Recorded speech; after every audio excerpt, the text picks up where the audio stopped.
Welcome to This Week in Health IT News, where we take a look at the news that will impact health IT.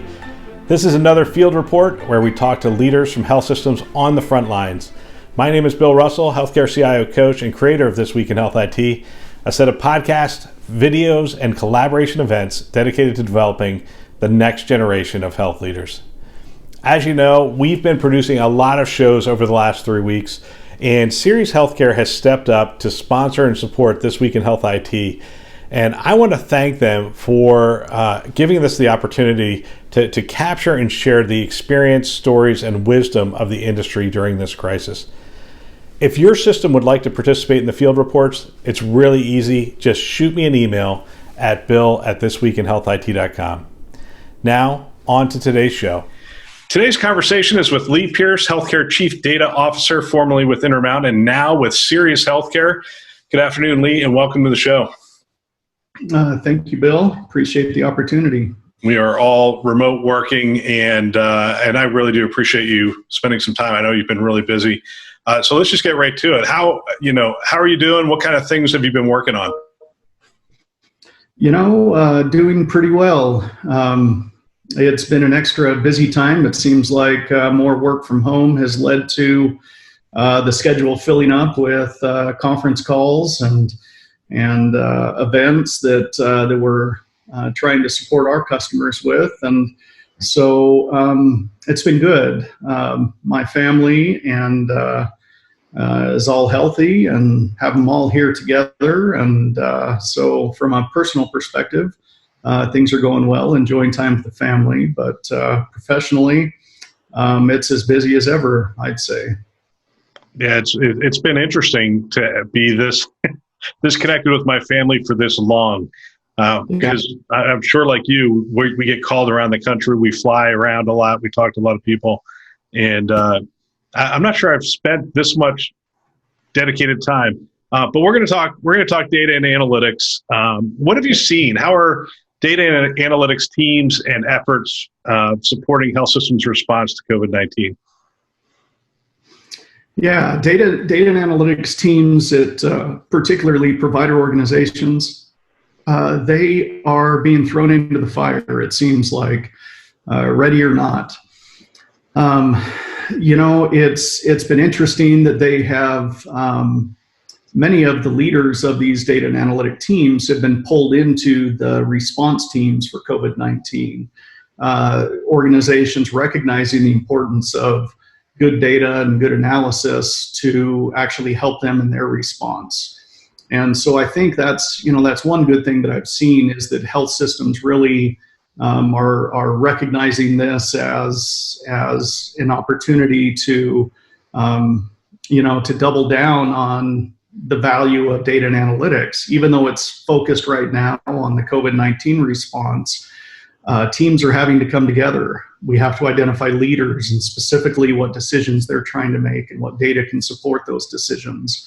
And so they're really very busy with their responses with various. I've probably spoken with a dozen different health systems, data and analytic leaders over the last couple of weeks, friends, clients of ours, and everybody is all hands on deck for sure.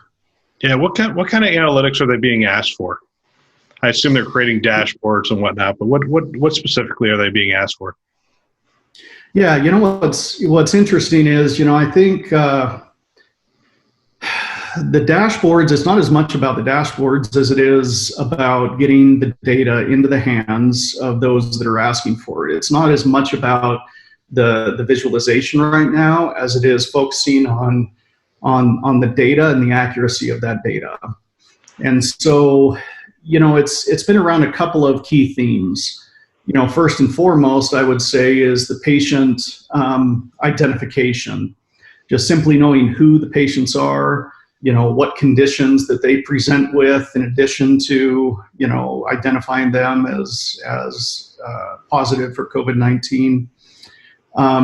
Basic statistics have actually been quite a challenge for most health systems, both large and small. And some of that is just because their data capabilities are not to the level that they need to be, or even if they are, it's more retrospective analysis and not as much real-time analysis. And so patient identification is kind of the first questions, it seems, that have come to these data and analytic teams. The second is questions related to workforce.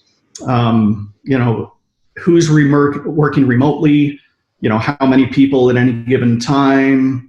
Even looking at system data, like for VPN connections at one time, number of laptops that they have to even have people work at home. We're helping a children's hospital with this very issue right now, a CIO that is just, struggling to try and understand how to keep track of and better enable, from a technology perspective, the workers that need to work from home to keep the lights on for their healthcare system.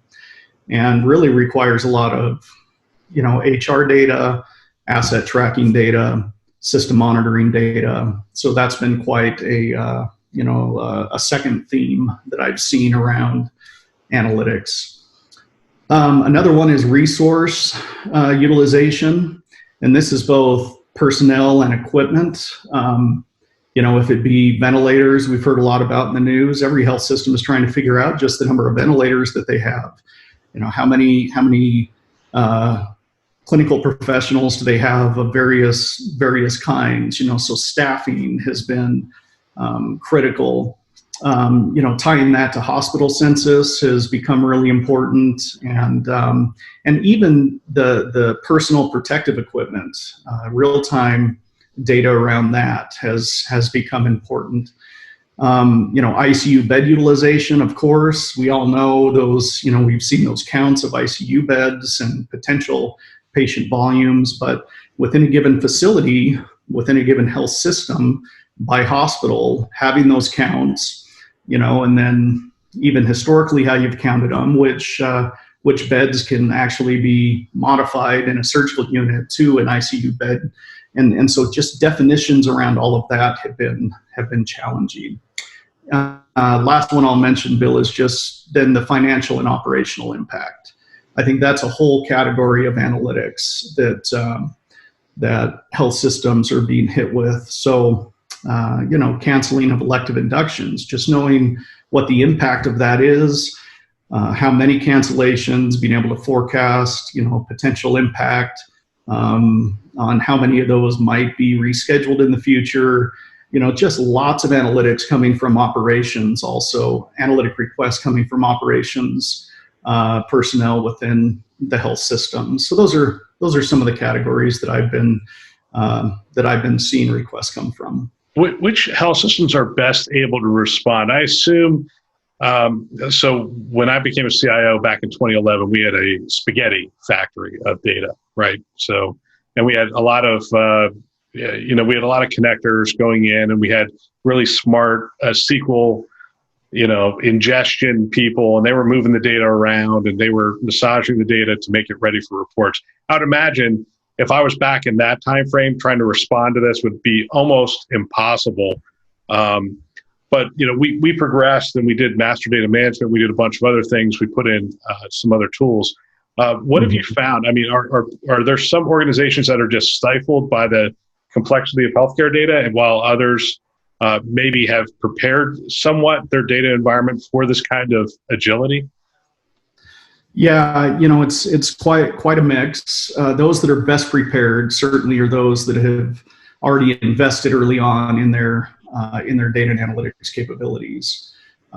Do they have a data warehouse where they have most of their, as you described, the data sources ingested and organized and available to be able to draw from to do the various analysis? So that's one aspect of it. But what I've heard is, well, that's good for some questions, but what most are lacking is then the more real-time data that's necessary to really be able to respond to it.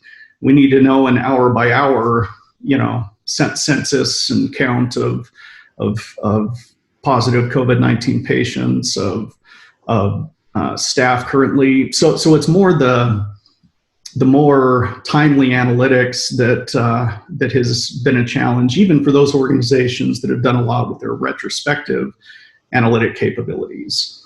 So it's quite a mix, but those are the ones that are certainly better prepared than others. It's interesting. So the clinical operational reports typically come out of the EHR. I mean, we're putting the lab data in there, we're putting all that. So that's going to be the source for a lot of that clinical data, I would think. The financial data, to be honest with you, I can't imagine moving this fast with trying to do the projections around the impact around the financials. Now, we were, what were we, about $6.5–7 billion organization. So we had a team just dedicated to financials. But even then, I mean, the complexity of building out those models that you're talking about, okay, we just lost all elective surgeries. Let's build out those models. That would be pretty challenging to do quickly, wouldn't it? Yeah, absolutely. And again, whatever work has been done to understand what is available, because each question, the EMR certainly is going to be a key source for some of the analysis. But what we found is there's a lot of, questions that also touch supply chain data, that touch HR data, that want to take into account external data sources, so that they can be looking at data that is, for their other health systems within their region or state. And so, yes, it is a real challenge, but it's amazing how much can actually be done with the data that's available, as long as you have the right people, that you're learning from each other. There's been a lot of collaboration that's been happening across health systems in sharing what the challenges they're having. Just to give you an example, one of the key issues early on was, okay, how do we actually identify positive COVID-19 patients? The system of lab tests, the codes that are used, as you may remember from your day as a CIO, are called LOINC codes. Yeah. Well, the LOINC codes didn't even exist on the LOINC.org website, let alone in each of the health systems for the specific tests and then the results associated with COVID-19. So even if you go out to LOINC today, which is, again, the standard data that's used for many of these, many of the labs that are returning results and being able to then order tests, they're in a pre-release status even today. And so just being able to share amongst health systems what, just that initial list of LOINC codes that somebody had to, go find and make available, and then work with both on the technology side as well as the clinical laboratory side, to be able to coordinate those efforts, to be able to then just a fundamental data issue that every health system has had to go through, to then be able to respond and do the analysis and the data pulls necessary. So that's been really interesting to watch, just something so basic that we hadn't even thought about, how quickly we can turn those things around, let alone everything that you talked about, which is then, all of the other sources of data. So yes, it's a challenge, but I have seen more collaboration amongst health systems around this topic than I have maybe ever, which may be one good thing coming out of this, if any. Yeah, it's, I was wondering, so you're describing some of the challenges. Is it more of a challenge that some aspects of the organization, or even organizations outside of your organization, you talked about the LOINC codes not even being available. Is that more of a problem, that some aspects of healthcare doesn't move fast enough? Or I remember the data definitions being so important that we would spend literally meetings, hours and days talking about the definitions of data. Or is that more challenging because we're using data so fast that potentially the definition is getting lost in the process? I would say absolutely both. And actually one is a problem. So the broader issue that is, a theme that I've been seeing is just I refer to them as data governance issues. So as you mentioned, definitions and metadata for these data elements. So even around the tests and the LOINC codes and which codes are going to be included with what results in order to say that it's a positive, a patient positive for COVID-19. Data governance, I believe, is coming to the forefront as you have these response teams, as you have these central teams that have been brought together to respond to the COVID situation that every health system's in. Basic data governance principles and practices around data quality, data definitions, data stewardship around who can even make decisions on how to calculate these things. It's almost like, one organization I talked to actually said they even stood up what they're calling an emergency data governance structure and process. It's a data governance team just in response to this COVID challenge, just to get the definitions around count of patients correct, so that they can, and the quality checks and processes, as well as then who can actually release the data to external entities, the count that comes from a health system. So, it's a real challenge that that most healthcare organizations don't have nailed down as well as they would like. And I think it really, I guess I see it as a half glass full. I see it as an opportunity to come out of this, and that health systems are going to realize, holy cow, we were not prepared. And something so simple as how we're going to get a count of patients that have a certain condition. Why is that so difficult, and how are we going to do this better in the future? Or do we have a glossary that we can go to and look up certain definitions that we have agreed upon?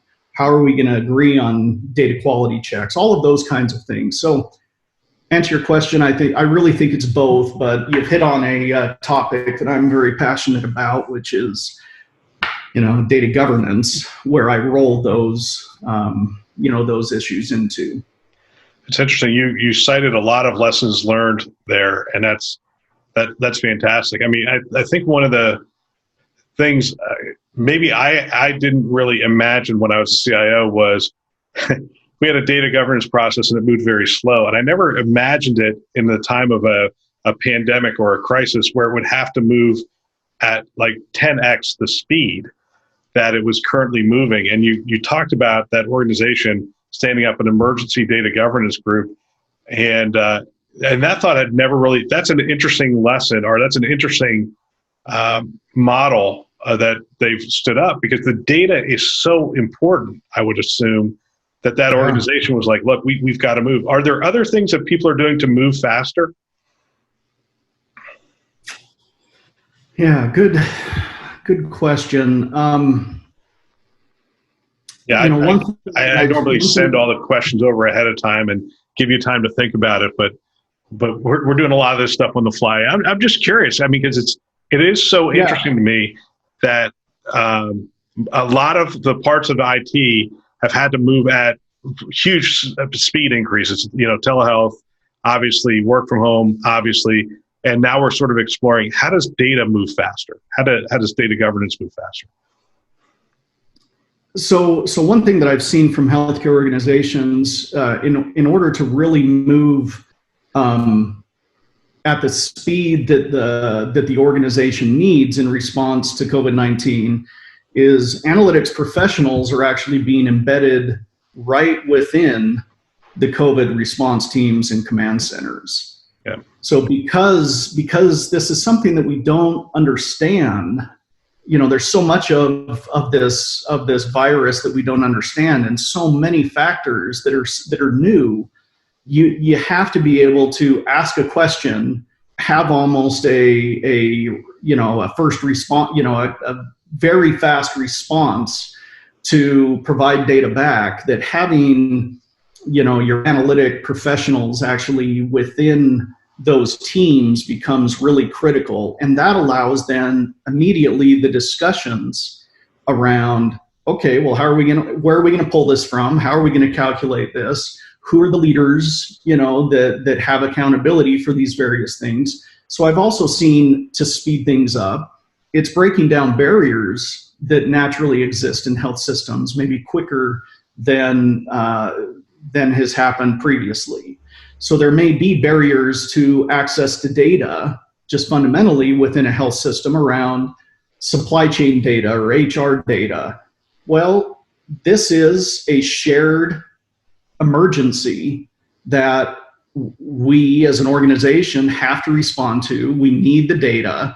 And so I have seen some very positive movement to say, this is a shared problem. These are shared data assets. Let's go after this. Let's define things. Let's move forward, because we really don't have a choice. And some days I wish that the day-to-day means of doing data management and analytics and data governance work, that we'd have some of that same passion, some of that same drive that I'm seeing right now for just, good quality improvement and application of data to other problems that we know can add tremendous value. So, yep.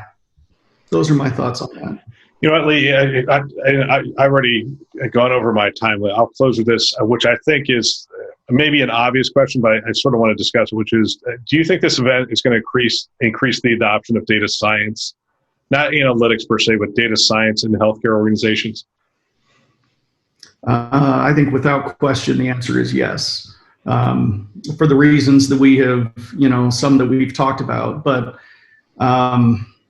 I think coming out of this, there is going to be real discussions around how can we improve our capabilities so that we're better ready for providing data in times of need like this in the future. So I sure hope that it prompts maybe some organizations that have not yet put a lot of time and effort into maturing their data and analytics capabilities, or those that have, to kick it into gear and take it to the next level.